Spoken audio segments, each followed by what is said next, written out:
छेड़ी गई है। तो ये तमाम शिक्षा जगत की खबरों के साथ एक बार पुनः मैं आप सभी साथियों के बीच में उपस्थित हूँ। तो फटाफट जुड़ेंगे आप सभी साथी।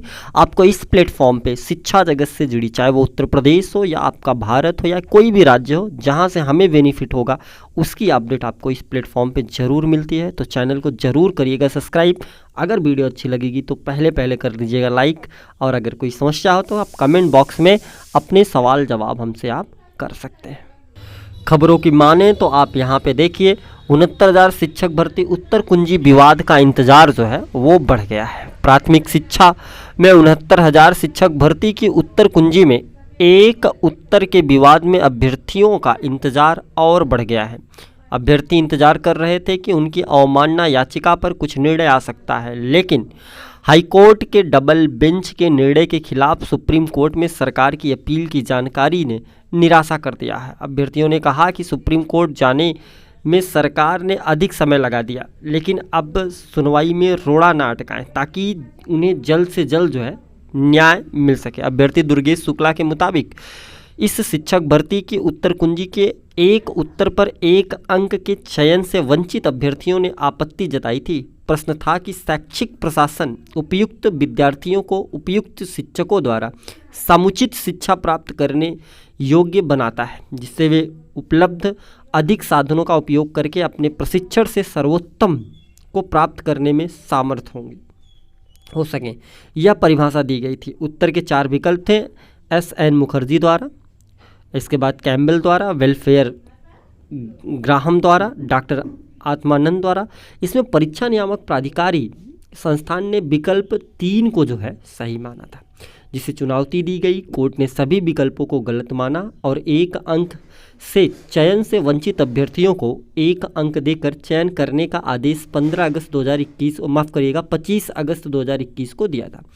काफ़ी समय तक आदेश का अनुपालन ना किए जाने पर अभ्यर्थियों की ओर से रमेश कुमार तिवारी व राहुल कुमार मिश्रा ने अवमानना याचिका दाखिल की। 2 दिन पहले इसकी सुनवाई पर परीक्षा नियामक प्राधिकारी सचिव अनिल भूषण चतुर्वेदी की ओर से बताया गया कि सरकार इस फैसले के खिलाफ सुप्रीम कोर्ट में अपील कर चुकी है। अभ्यर्थियों ने कहा कि अपील में समय लगाकर अभ्यर्थियों को काफ़ी परेशान किया जा रहा है। तो कुल मिला जुला के उत्तर कुंजी प्रकरण से संबंधित मामला अब काफ़ी लंबा जो है वो खिंचता नज़र आ रहा है। कल आपको अपडेट भी हमने करी थी कि समर वैकेशन में ये हियरिंग कराने की बिल्कुल भी मूड में नहीं है।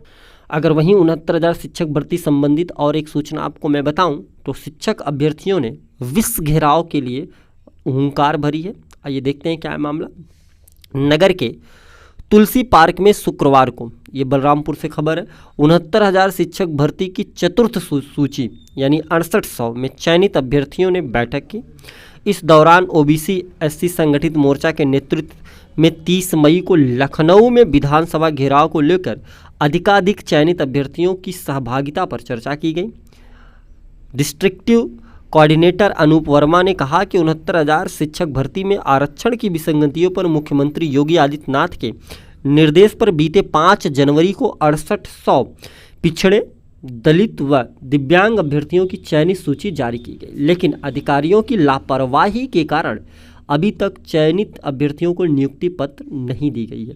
26 मार्च को चयनित अभ्यर्थी लखनऊ के इको गार्डन में धरने पे बैठे हैं, लेकिन कोई सुनवाई नहीं हो रही। इतनी मानसिक प्रताड़ना झेलने के बाद अपनी मांगों को लेकर के परिवार सहित 30 मई को लखनऊ के विधानसभा का घेराव किया जाएगा।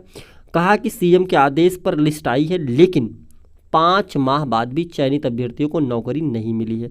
इस अवसर पर चयनित अभ्यर्थियों सौरभ चौहान, राजेश यादव, साविस्ता परवीन, इसके बाद मुस्तबा कामिल, रेखा जायसवाल आदि अभ्यर्थी जो है वहाँ पे मौजूद रहे।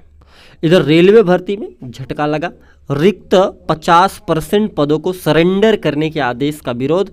यहाँ पे आप देखेंगे रेलवे बोर्ड की ओर से रिक्त पदों का 50% सरेंडर करने के आदेश का कर्मचारियों ने विरोध किया है। बोर्ड ने 31 मई तक आदेश वापस नहीं होने पर आंदोलन की चेतावनी दी है। ऑल इंडिया मेंस फेडरेशन के तत्वावधान में NI रेलवे मजदूर यूनियन लखनऊ इकाई की ओर से शुक्रवार को विरोध प्रदर्शन जो है वो जारी कर दिया गया। अगर इस खबर को हम आपको और भी सटीक तरीके से बताएं तो रेलवे में 91,000 पद जो है वो नहीं भरे जाएंगे। आप यहाँ पे देखेंगे तो रेलवे में गैर संरक्षा श्रेणी के 91,629 पदों पर भविष्य में कभी भर्तियां नहीं की जाएगी।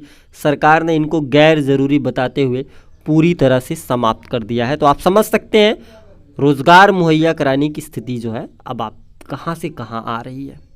चलिए शिक्षा जगत की और भी खबरों की तरफ आगे बढ़ते हैं, जिसमें आपको बताएं कि EWS का कोटा 21% करने की जो है मांग बहुत तेज़ी के साथ शुरू कर दी गई है। उनके कोटे को बढ़ा करके 21% करा जाए। यहाँ मऊ जनपद के अभ्यर्थियों ने सिटी मजिस्ट्रेट साहब को 6800 सीटों के मामले को लेकर के जो है ज्ञापन सौंपा है और जल्द से जल्द भर्ती प्रक्रिया पूरी करने की मांग करी है। इधर सेना भर्ती के रास्ते खुले हैं। 2.25 साल बाद सेना भर्ती 5 माह का कैलेंडर जो है वो जारी हुआ है और जिसमें आप देखेंगे अगस्त से रैली की तैयारी। सेना मुख्यालय ने 31 तक मांगा है कार्यक्रम। स्क्रीनिंग बोर्ड व मेडिकल अफसर तैयार करने के आदेश दे दिए गए हैं। तो अब युवाओं के लिए जो है काफ़ी अच्छा मौका है। काफ़ी दिनों से इंतजार कर रहे थे कि आएगी भर्ती, 2.5, 3, 4 साल हो गए, इसके बाद अब जा कर के भर्ती आपको देखने को मिलेगी। विनम्र श्रद्धांजलि उन सैनिकों के लिए। कल जो है एक बस जो है वो गिरी 90 फीट नीचे खाई में जाकर के। 7 जवान जो है देश के लाल जो है वो शहीद हुए। दुखद घटना है। और इधर माननीय मुख्यमंत्री जी की सुने तो सदन में बोले सीएम, हमने 5 लाख नौकरियां जो है वो मुहैया कराई है। 5 लाख नौकरियां हमने जो है दिया। मुख्यमंत्री ने शिवपाल की जो है वो तारीफ करी है। पश्चिम बंगाल के सीएम ममता बनर्जी पर भी तंज कसते हुए सारी चीज़ें कही गई है। और सबसे बड़ी बात ये कि उनका मानना है, माननीय मुख्यमंत्री जी का दावा उन्होंने किया है कि उन्होंने पूरे 5 लाख नौकरियां जो है वो अभ्यर्थियों को मुहैया कराए। इधर यूपीपीसीएस ने जारी कर दिया है अपना प्राप्तांक और कट ऑफ। लोक सेवा आयोग की वेबसाइट पर 28 जून से 4 जून तक रहेगा उपलब्ध विवरण, जहां पे आप सारी चीज़ों को देख पाएंगे। इधर नकल माफियों पे नकेल कसने के लिए क्या किया गया है, आरोपियों को जमानत अर्जी पर राज्य सरकार ने हाईकोर्ट से मांगा है जवाब। शिक्षक पात्रता परीक्षा में नकल मामला, आजमगढ़ में 30 लोगों के खिलाफ जो है मुकदमा दर्ज हुआ था। कुल मिला जुला के टेट की बात करी जा रही है। तो आज सुबह तक की ये सबसे प्रमुख खबरें, और इस वीडियो में इतना ही। एक दूसरे वीडियो में और भी चर्चा करेंगे जो भी नई खबरें होंगी। तो आशा करेंगे वीडियो आपको अच्छी लगी है। अगर अच्छी लगी है तो ज़रूर चैनल को सब्सक्राइब कर लीजिएगा और लाइक ज़रूर करिएगा। तो मिलेंगे एक नए वीडियो में, तब तक के लिए आप सभी साथियों का बहुत बहुत धन्यवाद।